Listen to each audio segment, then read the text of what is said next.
Arcatel, Asociación Regional de Canales de Televisión de Señal Abierta de Chile, presenta Portavoz Noticias Accesible. ¿Qué tal? ¿Cómo están? Les damos la bienvenida a la entrevista del domingo de Portavoz Noticias. En pantalla, nuestro entrevistado esta semana, el doctor Flavio Salazar, vicerrector de investigación de la Universidad de Chile, y queremos darle las gracias por conversar con las regiones de nuestro país. Bienvenido.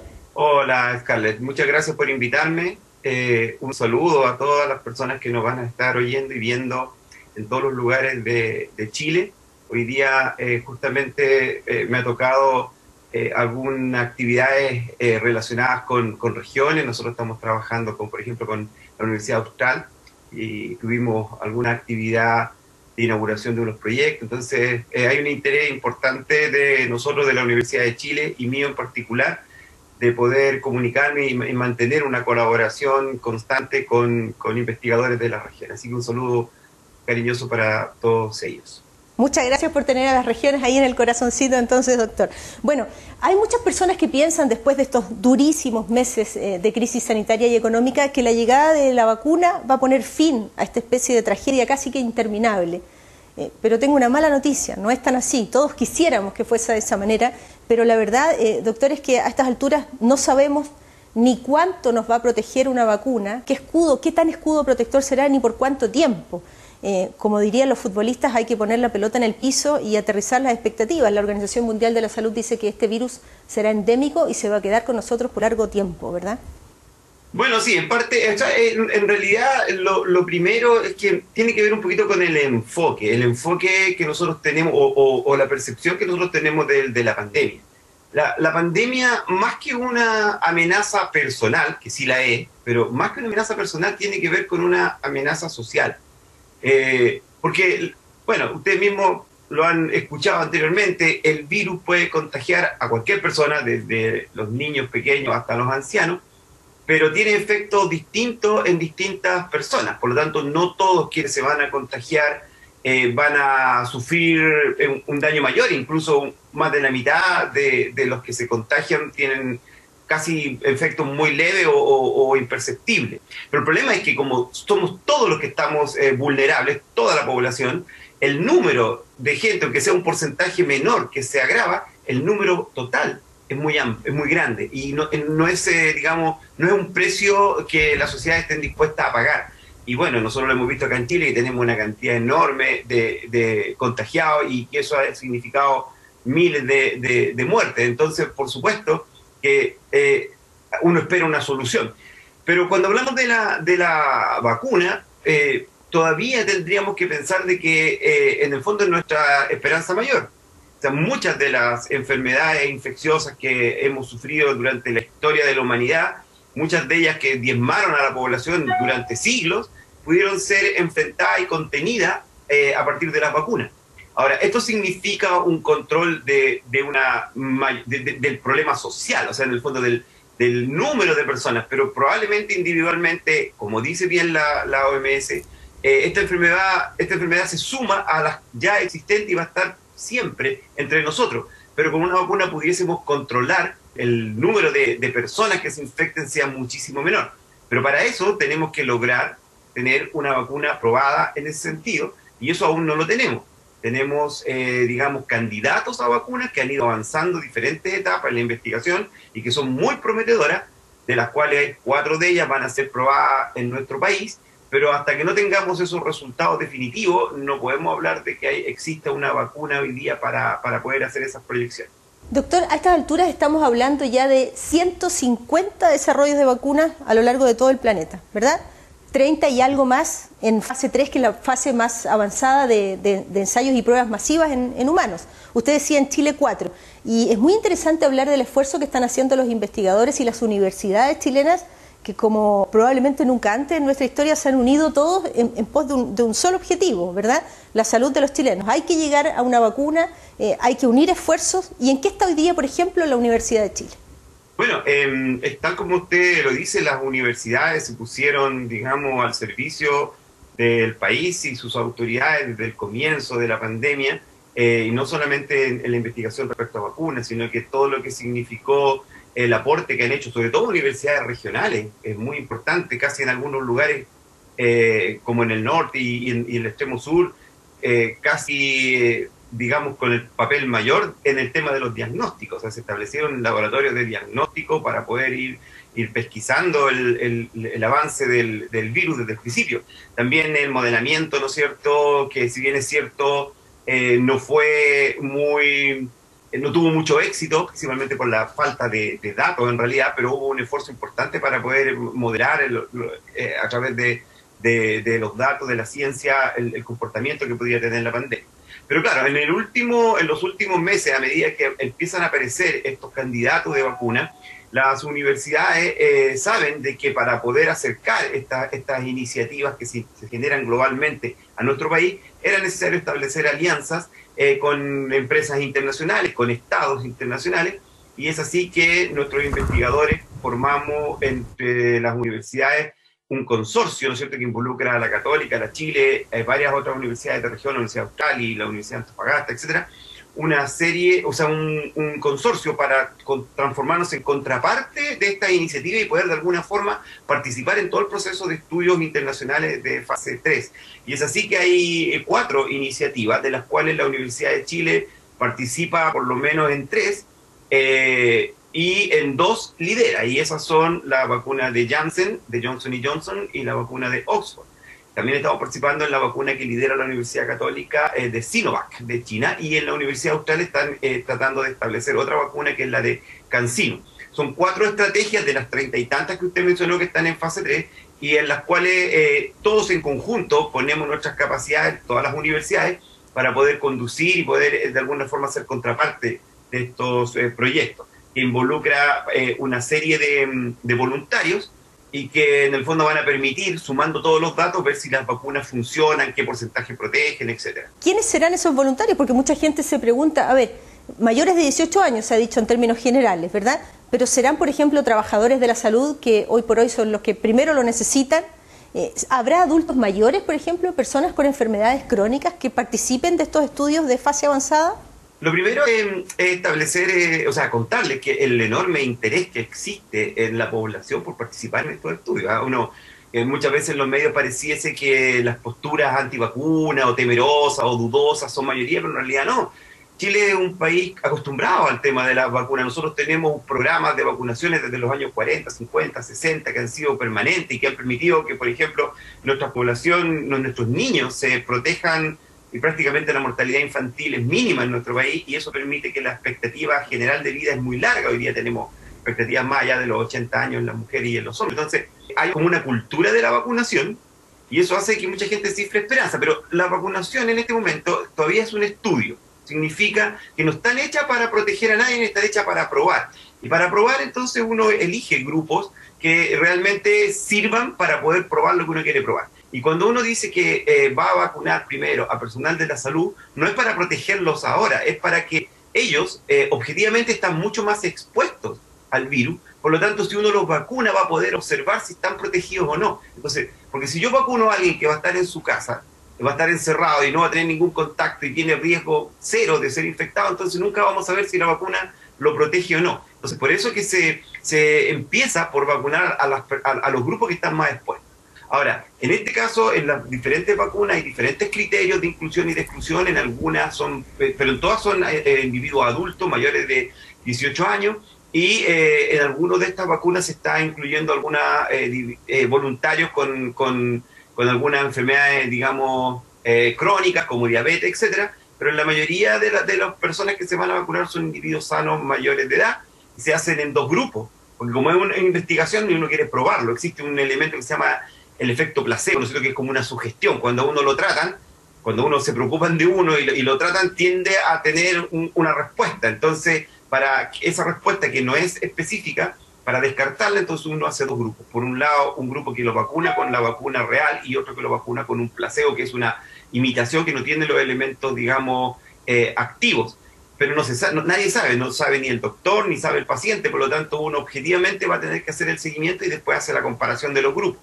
Y ahí es esperable que en el grupo que ha recibido la vacuna verdadera, entonces tenga mucha más protección y en un periodo de tiempo de seguimiento no tenga infecciones debido al coronavirus, y eso demostraría que la vacuna es importante, o sea, que protege. Y además, obviamente, se hacen seguimientos de sangre para poder ver las respuestas de anticuerpos, etcétera, y eso en conjunto demuestran si la vacuna, qué nivel de protección genera. Es muy, muy interesante eso del efecto placebo y el doble ciego, porque en el fondo ni el paciente o voluntario sabe que no se le está inyectando la vacuna real, ni lo sabe tampoco la persona del equipo de salud, ¿verdad? Y alguien dirá, ¿y para qué sirve eso? Expliquémoslo, le propongo, doctor, que lo expliquemos con más detalle al regreso para que la gente sepa por qué hay dos grupos y por qué se miden en el tiempo si uno no tiene nada y el otro sí. Volvemos de inmediato con la entrevista del domingo de Portavoz Noticias, no se vayan.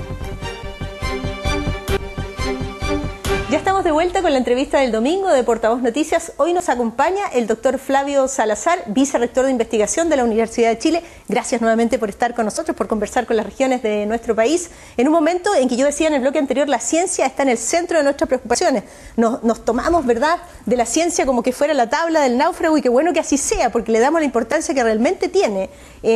Y estamos conversando de las vacunas, doctor, y me parece muy interesante que expliquemos un poquito más en detalle esto del efecto placebo. Yo decía, ¿por qué hay un grupo que se va a vacunar en estas pruebas, en esta fase 3, con la vacuna realmente, y otra que no va a recibir nada, o prácticamente un suero? Si yo voy a ser parte de ese grupo, diría, uy, yo quiero recibir, ¿verdad?, la vacuna original y no el suero, porque quiero saber cuáles son los efectos, pero es muy interesante para analizar la eficacia, ¿verdad?, la efectividad de esta vacuna. Cuéntenos un poquito más, doctor. Claro, cuando uno hace una investigación existen dos tipos de sesgo en este tipo de estudios clínicos. Uno es el sesgo del investigador, que se llama, que es un poquito, es un deseo inconsciente de que las cosas funcionen, ¿ya? Por eso cuando nosotros hacemos investigación también, incluso con modelos animales, tratamos de utilizar esta técnica del doble ciego, porque si no uno tiene, si por ejemplo, en el caso mío que trabajo en cáncer, si inyecto unos ratoncitos y después voy a medir el crecimiento tumoral, hay una tendencia que es involuntaria a tratar de disminuir el tamaño, digamos, si está en una etapa media dudosa, disminuir en los que uno cree que debiese disminuir y aumentarlo en los que uno cree que va a aumentar. Entonces se produce un sesgo del investigador que es involuntario, pero que está comprobado que existe. Y el otro es el sesgo del placebo, que es que una persona que si uno no la trata o sabe que no la tratan, entonces tiene una tendencia a empeorar sus síntomas. En cambio, cuando una persona recibe un tratamiento, ya sea verdadero o no, hay siempre una especie de mejoría aparente, ¿ya? Entonces, para descartar esas dos cosas, uno hace dos grupos objetivos, que en el fondo no saben, no tienen ese factor subjetivo de saber cuál es el que está recibiendo el principio activo y no. Entonces, después uno, al final del estudio, destapa digamos, los tubitos y se da cuenta de, bueno, cuáles pacientes recibieron o no, y los analiza en forma estadística y se da cuenta si es que los pacientes que recibieron la vacuna tienen mayor protección, o sea, hay menos individuos que se han infectado, más individuos que tienen anticuerpos que los que recibieron placebo. Si ambos están iguales, quiere decir que la vacuna no tuvo efecto. Y si el grupo que recibió la vacuna tiene estadísticamente mejores respuestas, entonces eso hace de que uno pueda garantizar de que la respuesta es positiva. Para eso se hacen esos sesgos en la investigación. Y no tiene que ver con el individuo que lo recibe, sino que tiene que ver con el grupo de estudio. Hay expertos en el mundo que miran esto con cierto pesimismo y dicen, a ver, si logramos una eficacia del 10 a 20% es lo que podríamos esperar, dicen. Hay otros que dicen, no, esperamos más de 80%, porque si no, ¿para qué tanto desarrollo científico, verdad, de tantas vacunas? ¿Qué sería lo ideal, doctor? Depende mucho de... El efecto va a ser un número, digamos, objetivo. Lo que usted dice, la vacuna protege un 10% más que el placebo, un 20% más, un 80% más, un 100% más. Puede ser todo eso, no lo sabemos, por algo va a haber una prueba que lo va a demostrar. Ahora, ¿cuánto es el mínimo? Depende de si existen otras alternativas, el número de individuos que se van a infectar, cuál va a ser el impacto en salud pública. Si en el caso actual yo creo que uno tuviese una vacuna que protegiera en un 50%, significaría que uno disminuye directamente, vacunando a la población, un 50% el número de muertos, el número de infectados, etc. Ahora, sobre todo el número de infectados es muy importante porque eso redunda en la circulación del virus. Por lo tanto, si uno disminuye la circulación del virus, llega un momento en que la pandemia decae.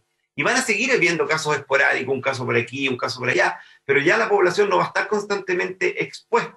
Hay que pensar que existen virus que que están circulando, como el virus de la influenza, por ejemplo, y que también mata personas. Mata a algunas personas. La ventaja es que lo conocemos de más tiempo y hay vacunas y disminuye entonces el número de infectados por año, no somos todos vulnerables. A eso queremos llegar. O sea, los científicos no esperan que tengamos una vacuna milagrosa que cure a todo y que nos proteja para siempre y que erradique la enfermedad. Si una vacuna logra 20% de efectividad, alguien dirá, ¿valdrá la pena comercializarla de manera masiva? Si la gente estará dispuesta o no a pagar si sabe que la efectividad es de solo 20% versus otra que demuestra tener, por ejemplo, de 50 hacia arriba. Yo creo que también hay decisiones incluso de negocios, ¿no?, de los laboratorios internacionales. Sí, pero yo creo que ahí, o sea, es mi opinión, yo creo que estas vacunas no debieran tener un precio para los pacientes, no debiese ser comprado, porque ahí se va a producir otro sesgo. Si usted me dice que esto la vendemos o no la vendemos, ya vamos a tener un 70% de personas que no la van a poder comprar, porque si es muy cara, no va a tener plata. Y estamos hablando a lo mejor no tanto de China, a lo mejor estamos hablando de África o de otros países. Entonces, yo creo que el factor de venta no es un factor, pero ese factor lo va a tener que asumir probablemente los gobiernos. Y eso es una decisión política, de cuánto le afecta a su población el tener una protección de tal o cual nivel. Pero yo no me parecería muy injusto además, dado que los propios voluntarios vienen de las propias personas, que en el fondo se transforme esto en una venta de vacunas para una enfermedad que en realidad todas la necesitamos. No sería el espíritu de lo que uno espera, y yo creo que la OMS así lo ha dicho también. Claro. Ahora yo le pregunto, usted es un hombre de ciencia. ¿Cuánto daño le hace a este esfuerzo mundial liderado por la Organización Mundial de la Salud personajes como Donald Trump, que de alguna manera incluso utilizan de manera política la vacuna, cuándo estará, ojalá antes de las elecciones, o que no se toma el tiempo suficiente para llegar ni siquiera a pasar la etapa contagiante y ya estar de vuelta en el salón oval, sacándose la mascarilla? Es de alguna manera, y lo voy a decir en buen chileno, una especie como de ninguneo de la ciencia que causa mucho daño, creo yo. Ese tema del ninguneo de la ciencia y del conocimiento es una expresión, ¿no es cierto?, moderna de la sociedad, sobre todo, o sea, ha existido antes también, mucho tiempo, pero con otros contextos. Ahora, a mí entiendo un poco esta en cierta medida, intención de aprovechamiento político, porque lo han hecho mucho, lo han hecho los estados, lo han hecho los gobiernos, pero lo que a mí más me preocupa es cuando se pone en duda que el conocimiento científico realmente es el que de alguna forma va a justificar o no una solución a un problema. Cuando uno piensa de que en realidad las cosas son fáciles y que basta con que, no sé, pues me eche cloro, me tome un trago de cloro para matar un virus, o hable de esas cosas, claro que le hace un daño a la población porque mantiene una ignorancia que realmente es injustificada. Yo creo que claro, que ahí ha habido, y los científicos norteamericanos principalmente, y quienes lo han asesorado, no sé, son personas muy serias, con mucho conocimiento, uno los ve en su incomodidad cuando se ven enfrentados a aseveraciones de este tipo. La vacuna no la puede determinar un presidente, la tiene que determinar la comunidad, la evidencia científica, ni siquiera las autoridades científicas, no lo voy a decir yo porque soy un científico, sino que la evidencia tienen que demostrar que funciona y que es segura. Y cuando la evidencia lo demuestre, entonces tiene que estar disponible para toda la población, lo que va a ser bien complejo, porque somos miles de millones de personas y no hay facilidad de acceso, de producción, etcétera, pero tratar de ir avanzando lo más rápido posible en esto. Yo creo que en las épocas de crisis económica, fundamentalmente los países hacen una mirada introspectiva y dicen: tenemos que recortar gastos, tenemos que priorizar lo realmente importante. Y yo creo que en esta pasada, más que nunca, quienes tienen mirada de largo plazo entienden que lo que hay que proteger es la ciencia y no precisamente andar recortando gastos en este ámbito, ¿no? Y lo digo con la pesadumbre que me da que, por ejemplo, las becas Chile se hayan recortado para el próximo año. Es decir, ¿estamos apuntando mal? Se lo pregunto y dejo la respuesta pendiente para el próximo bloque porque tenemos que hacer la última pausa. Pero, doctor, yo creo que es momento de reflexionar. Si Chile quiere dejar de ser una economía extractivista, ¿verdad?, y vender cobre y alimentos y pasar a un segundo escalón y dar un paso grande, no puede cortarle dineros a la ciencia, ¿no? Pausa y regresamos con la respuesta. No se vayan. Estamos de regreso con la última parte de la entrevista del domingo de Portavoz Noticias. Quiero darle las gracias nuevamente al doctor Flavio Salazar por estar con nosotros, vicerrector de investigación de la Universidad de Chile, investigador. Ha estado muy encima del desarrollo de las vacunas y esta fase 3 en que la Universidad de Chile va a ser partícipe de un momento, creo yo, muy importante para la historia de nuestro país y para lo que viene. Le preguntaba por el desarrollo de la ciencia. Yo creo que hoy día más que nunca miramos a la ciencia como esa tabla de salvación y decimos qué importante es, incluso para que nuestra vida siga tal como la conocemos hoy y ojalá mejorando. Hemos visto, ni qué decir, doctor, de los premios Nobel de los últimos días, ¿no? En química, por ejemplo, y las mujeres. Mire dónde está el centro de la investigación científica para el mundo. ¿Y qué pasa en Chile, le pregunto? Voy a ser muy sincero, una enorme decepción, lo he manifestado en otros medios también, a raíz de la publicación del presupuesto nacional, donde hay un recorte importante en la ciencia, cercano al 10% y en algunos programas más. Creo que incluso más que el efecto real que pueda tener en la investigación de corto plazo, el efecto, emocional, el efecto, de desilusión que produce, sobre todo en los jóvenes, se puede durar muchos años. El tema de las vocaciones científicas y la necesidad de poder aumentar las capacidades del país para, como se mencionaba anteriormente, abordar un modelo de desarrollo que se sustente más en el conocimiento que en la explotación de materias primas, es una discusión que probablemente se va a llevar incluso en esta discusión constitucional, ¿no es cierto? Es un tema que la gente ha entendido porque lo ha palpado, se ha dado cuenta de la necesidad que tienen los países de contar con ciencia para poder abordar ciertas problemáticas. Entonces, la señal que se da en estas disminuciones es mala.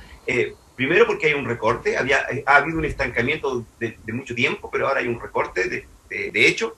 Y por otra parte se afecta un tema que también es interesante hablar, que es la internacionalización y la formación de nuestro cuadro científico futuro.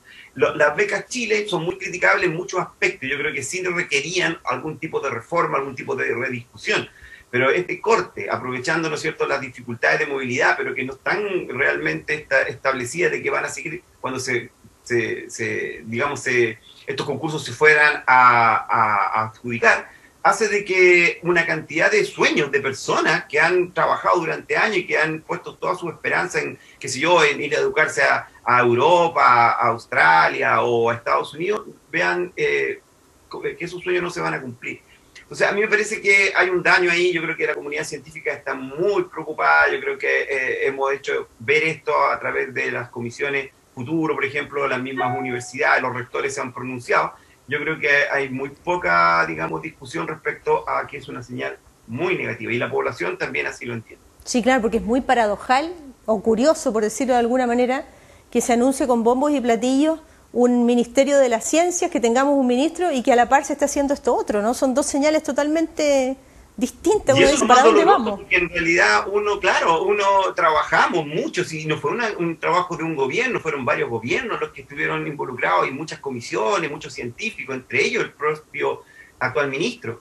Entonces había una concordancia, y es una concordancia objetiva de la necesidad del país de hacer una inversión mayor. No puede invertir el 0,36% de su producto en ciencia y tecnología, eso es un consenso indiscutido en la ciencia. Entonces hoy día aparece con una estructura que en el fondo tiene menos fondos y más burocracia, y era todo lo que nos acusaban de que pudiese pasar los que eran escépticos, y que hoy día se le está dando la razón. Y a propósito de dar un paso y después otro para atrás, Chile en algún minuto produjo vacunas, ¿verdad? Durante muchos años en el ISP se produjeron parte de las vacunas con que se vacuna a la población, y eso en algún momento fue perdiendo, a través de la no inversión, fue perdiendo competitividad, y hubo un momento en que la única solución era cerrarlo, y se hizo, porque se pensaba que la compra internacional de vacunas era más fácil, pero el problema está en que te deja en un estado de vulnerabilidad que hoy día lo que ha demostrado a través de la pandemia. Chile no tiene ninguna capacidad hoy día de generar su propia vacuna, y lo más que estamos haciendo hoy día es colaborar con iniciativas internacionales, que eran las que mencionábamos anteriormente. Pero la Universidad de Chile está planteando, y con otras universidades también, la Universidad de Antofagasta, la Universidad Católica, ir recuperando esas capacidades a través de la generación de centros en los cuales podamos ir recuperando pasos en la producción de vacunas, porque la producción de vacunas es un tema muy complejo, y nos está proponiendo, reemplazar la compra de vacunas por las propias nuestras de un día para otro, porque es muy difícil, pero sí tener un plan de recuperación y que en el fondo también captaría las capacidades de nuestros propios científicos para poder aportar al país.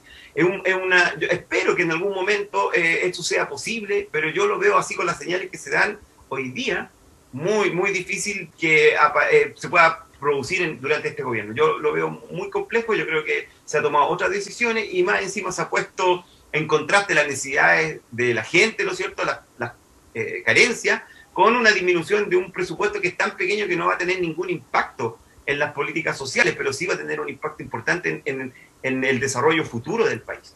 Es que además, doctor, nos pondría un escalón más arriba, en otro escenario, tener producción de vacunas, ¿no? El mundo nos miraría distinto también a la hora de decir, vamos a hacer ensayos de vacunas a Chile, colaboremos con ellos. Yo voy a poner un ejemplo. Nosotros hicimos en Chile, durante la historia, tomamos decisiones, por ejemplo, en tema de astronomía, que significaron que Chile hoy día tenga unas capacidades internacionales en astronomía que atrae una cantidad de científicos de otros países y tenemos los mejores telescopios del mundo.